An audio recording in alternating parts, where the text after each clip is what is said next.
अस्सलाम वालेकुम। उम्मीद है कि आप सब लोग खैरियत से होंगे। पाकिस्तान चैंपियंस ट्रॉफी से आउट हो गया है। पाकिस्तान वो पहला मेजबान मुल्क है जो पहले ही राउंड में चैंपियंस ट्रॉफी से आउट हुआ। सर, ये आपका विजन है, ये किसी और का विजन नहीं हो सकता। याद है ना आपको शहबाज शरीफ साहब वाला, राना मशहूद साहब वाला विजन? ये आपको नजर आ रहा है विजन?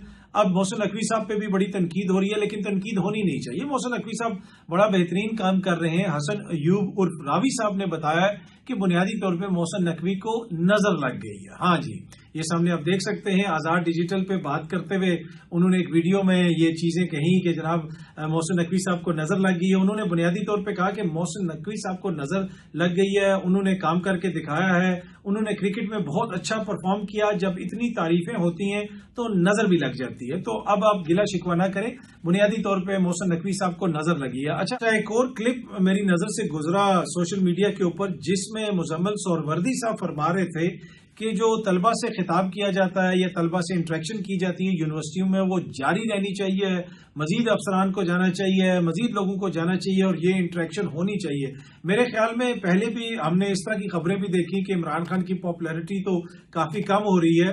तो ये मुजम्मिल सोहरवर्दी साहब हो जाएं या रावी साहब हो जाएं, दोनों बड़े काबिल एहतराम है। मेरे ख्याल में इनको यूनिवर्सिटीज में भेजे हुकूमत, ये जाके देखें, वहां पे खिताब करें, तलबा से इंटरेक्ट करें, ताकि इनको पता चले कि इमरान खान की पॉपुलैरिटी कितनी कम हुई है और हुकूमत की पॉपुलैरिटी में कितना इजाफा हुआ है। अच्छा जी, कुछ बड़ी important petition supreme court of Pakistan में लग गई हैं। ये मुकदमा सुना जाएगा आईनी बेंच के सामने। आम इंतखाबात में धांधली, 9 मई वाकयात की तहकीकात और पीटीआई मुखालिफ कार्रवाइयों के खिलाफ इमरान खान की 3 दरखास्तें जो हैं ये आईनी बेंच के सामने मुकर्रर कर दी गई हैं। Adeel Sarfaraz senior court reporter हैं, उनकी ये खबर है। उसके अलावा ये भी बताया जा रहा है कि इनमें से एक दरखास्त गालिबन शेर अफजल मरवत साहब की भी है, वो भी आईनी बेंच के सामने लग गई है। अब शायद वो इन्हीं तीनों दरखास्तों में से कोई दरखास्त है या कोई अलहदा दरखास्त है। अब ये वही आईनी बेंच है जिसके हवाले से तरीके इंसाफ एतराज भी करती है। 26वीं आईनी तरमीम के नतीजे में ये आईनी बेंच बना और अब वही आईनी बेंच जो है ये सारे मामलात सुनेगा।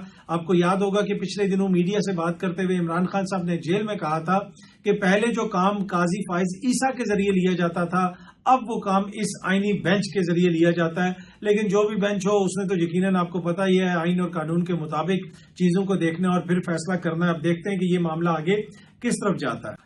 अच्छा, पाकिस्तान में कहा जाता है कि जी टूरिज्म को हमने इंक्रीज करना है, बाहर से लोग आए, वीजा पॉलिसी हमने बड़ी आसान कर दी है। ये साइड पे आप स्क्रीनशॉट देख सकते हैं। ये खातून है, ये कहीं पे बात कर रही है, गालिबन ये कॉमेडियन है और किसी मगरबी मुल्क से इनका ताल्लुक है, और ये बता रही है कि पाकिस्तान का वीजा लेना कितनी बड़ी हैसल है। और जो एक्सपीरियंस इन्होंने बताया, एग्जैक्टली वही एक्सपीरियंस होता है दुनिया भर से आने वाले लोगों को पाकिस्तान में। अच्छा, ये चीज मैंने भी नोट की है, जितने वैसे ममालिक होते हैं वो जो है नहाएंगे क्या और निचोड़ेंगे क्या, वो एक मिसाल है। उनकी वीजा पॉलिसी उतनी सख्त होती है। एक दफा एक मुल्क में मैं भी गया, उन्होंने पता नहीं कितना टाइम लगाया, उसके बाद भी जो वीजा दिया वो भी सही नहीं था। पर पाकिस्तान का भी यही हिसाब है। यहाँ पे जो भी टूरिस्ट आना चाहते हैं वो यही कहते हैं कि जनाब जब यहाँ पे पहुंचते हैं, एक तो एयरपोर्ट पे उनसे बड़ी बातें होती हैं, उससे पहले जितने फॉर्म्स फिल करने पड़ते हैं, जितने मुश्किल से गुजरना पड़ता है वीजा हासिल करने के लिए, तो sometime people think it's not worth it कि हम पाकिस्तान आए।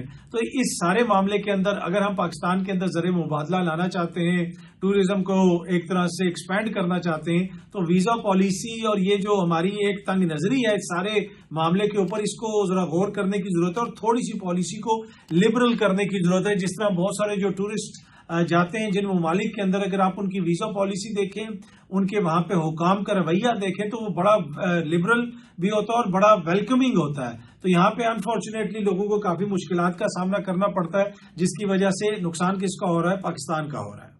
महमूद अचकजई साहब ने कहा है कि हजारों लोग सिर्फ इसलिए जेलों में हैं क्योंकि उन्होंने जुलूस निकाला। ये बड़ी तल्ख हकीकत है जी। कोई जुलूस में आया, कोई किसी मार्च में किसी ने शिरकत की, उसको पकड़ा और जेल में डाल दिया गया। हजारों लोग इस वजह से जेलों में हैं। ये अगर आप इसके ऊपर गौर करें, सोचें कि ये है जनाब बिलावल की और मरीम नवाज साहिबा की और शहबाज शरीफ साहब की, जरदारी साहब की जमहूरियत का चेहरा। ये कहते हैं कि जनाब نہ کسی کو جلوس نکالنے دیں گے، نہ کسی کو جلسہ کرنے دیں گے۔ اب پاکستان تحریک انصاف عید کے بعد ایک بڑی کمپین کا ذکر کر رہی ہے، احتجاج کا ذکر کر رہی ہے، اور وہ مختلف لیڈران سے ملاقاتیں بھی کر رہے ہیں، ایک الائنس بنانے کی کوشش کر رہے ہیں۔ اب آپ دیکھیں گے کہ آنے والے دنوں میں پاکستان کے میڈیا کے اندر دیگر جگہوں پہ جو بڑے امپورٹنٹ دانشور دوست ہیں وہ اس طرح کی باتیں کرنا شروع ہو جائیں گی کہ جناب کسی کو گنجائش نہیں دی جائے گی، اپریل کے مہینے میں حکومت بڑا کریک ڈاؤن کرے گی۔ ابھی سے حکومت کے دوستوں نے یہ باتیں جو ہیں وہ صحافیوں سے شیئر کرنا شروع کر دی ہیں کہ جی بڑا لتر پھیرا جائے گا تو یہ ہو جائے گا تو وہ ہو جائے گا۔ یہ باقاعدہ جسے کہتے ہیں نا کہ وہ ایک طرح سے ڈرانے کی مہم شروع ہو جائے گی کہ کوئی کمپین ہم کامیاب نہیں ہونے دیں گے، کسی قسم کی سیاسی تحریک کو نہیں چلنے دیا جائے گا۔ انفارچونیٹلی ان لوگوں کے لیے جو اس قسم کا بیانیہ پیش کرتے ہیں، اب معاملات ان حالات سے آگے نکل چکے ہیں۔ بہت سارے یہاں پہ جو دانشور کہتے تھے کہ جی ٹکٹ لینے والا کوئی نہیں ملے گا، 15 سیٹیں ہوں گی، 45 سیٹیں ہوں گی، یہ ہوگا وہ ہوگا، یہ سب کچھ غلط ثابت ہو گیا۔ اب یہ جو دانشور اس طرح کی باتیں کرتے ہیں، صحافی اس طرح کی خبریں دیتے ہیں، کیا وہ کوئی خدا نخواستہ بدنیتی پہ دیتے ہیں؟ نہیں، میں نے آپ کو پہلے ہی بتایا کہ پاکستان کے اندر کوئی بھی ملک ہو جائے وہاں پہ اشرافیہ کے سرکلز ہیں، میں نے خود اس کو ایکسپیرینس کیا ہے۔ یہ ایک دوسرے سے باتیں کرتے ہیں، وہ اشرافیہ، اس کے اندر کچھ بیوروکریٹس ہوتے ہیں، کچھ سیاستدان ہوتے ہیں، کچھ دیگر بھائی دوست ہوتے ہیں، کچھ اس میں صحافی ہوتے ہیں، یہ ایک ہی سرکل ہے، یہ اٹھتے بیٹھتے ہیں۔ لاہور کا ایک سرکل ہوگا، ہو از ہو ہر کوئی جانتا ہوگا، اسی طرح اسلام آباد کا ایک سرکل ہوگا، اسی طریقے سے کراچی کا ایک سرکل ہوگا، تو یہ ساری خبریں آپس میں ہی کرتے رہتے ہیں اور یہ اس ببل سے باہر نہیں نکلتے، اور جس کی وجہ سے اب معاملات جو ہیں ان کی سمجھ سے اوپر چلے گئے ہیں۔ اس لیے کہ وہ جو پہلے تھا نا کہ بیانیاں بنانا، چیزوں کو کنٹرول کرنا، اسی سرکل کے اندر جو بات ہوتی تھی وہی خبر بنتی تھی، وہی خبر ریلیز ہوتی تھی، وہی خبر کنٹرول ہوتی تھی، اس لیے کہ اسی سرکل میں بیٹھا ہوا صحافی آتا تھا، وہ پہلے ایک بات کرتا تھا، ٹی وی پہ کرتا تھا یا کالم لکھتا تھا یا کسی اور جگہ پہ کرتا تھا، وہاں سے بحث کا آغاز ہوتا تھا۔ اب ایشو یہ ہے کہ اب بحث کا آغاز سوشل میڈیا سے ہوتا ہے۔ تو پر اینی وے آپ کو اس طرح کے سینئر دوست صحافی اس طرح کی باتیں کرتے ہوئے نظر آئیں گے کہ جی حکومت نے بڑا سخت ایکشن لینا ہے اپریل میں۔ حکومت تو اسی قسم کا بیانیہ بنانے کی کوشش کرے گی ڈرائنگ روم میں بیٹھ کے، لیکن زمینی حقائق اس سے تھوڑے سے مختلف ہیں۔ اپریل کے اندر اگر کوئی بڑی سیاسی تحریک چلی تو حکومت کے لیے وہ بہت بڑا چیلنج بن جائے گی، اتنا آسان نہیں ہوگا اس سے ڈیل کرنا حکومت کے لیے۔ اچھا، اب عمران خان صاحب جو ہیں وہ سب سے بڑی سیاسی حقیقت ہیں، یہ بھی حکومت کے لیے ایک بڑا مسئلہ ہے۔ شاہد خاقان عباسی صاحب نے بھی کہا ہے کہ یہ بات تو ہم سب مانتے ہیں کہ پی ٹی آئی اور اسٹیبلشمنٹ دو فریق ہیں، انہیں ملک کی خاطر ایک میز پر بیٹھنا پڑے گا، ان کے پاس کوئی اور چوائس نہیں ہے۔ عمران خان ایک حقیقت ہے، اس حقیقت کو تسلیم کرنا ہوگا کیونکہ قوم اس کے ساتھ کھڑی ہے۔ تو یہ تو شاہد خاقان عباسی صاحب بھی کہہ رہے ہیں کہ جی وہ ایک حقیقت ہے، اس حقیقت کو آپ کو ماننا پڑے گا، ادروائز معاملہ حل نہیں ہو سکے گا۔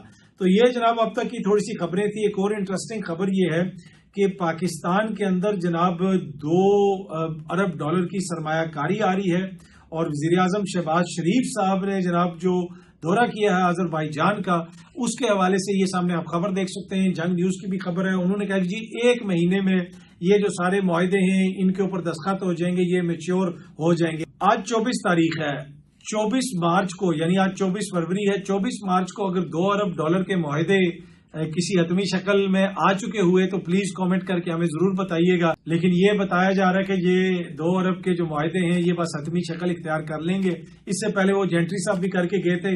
ان معاہدوں کا کیا نتیجہ نکلے گا، کتنی سرمایہ کاری آئے گی، وہ 1 مہینے بعد ہم بات کر لیں گے، کوئی زیادہ ٹائم تو نہیں ہے۔ آج 24 تاریخ ہے، 24 مارچ کے اوپر اس پہ ہم گفتگو کر لیں گے، تو اچھی خبر یقیناً آئے گی۔ مجھے پوری امید ہے کہ 2 ارب ڈالر جو ہے پاکستان میں اسی طریقے سے آئے گا، اور ہو سکتا ہے کہ کچھ تو ویلیں بھی کرائی جائیں اس میں اور عوام کے اوپر اس طرح پھینکے جائیں۔ بہت جلدی آپ سب دوستوں سے دوبارہ ملاقات ہوگی۔ Thank you very much.